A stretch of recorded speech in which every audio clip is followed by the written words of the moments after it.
जालन्यातील भोकरदनमध्ये जयंत पाटलांच्या कार्यक्रमात गोंधळ माजला। जयंत पाटलांच्या उपस्थितीत गटबाजी उफाळली होती।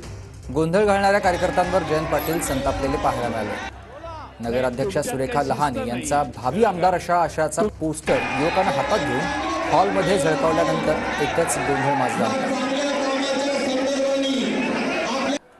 राष्ट्रवादीचे कार्यकर्ते शांत बसतील। माझं काय म्हणणं आहे, आता उशिरी बराच झालेला आहे। दुपारी 2 वाजल्यापासून तुम्ही इथं थांबलेला आहात।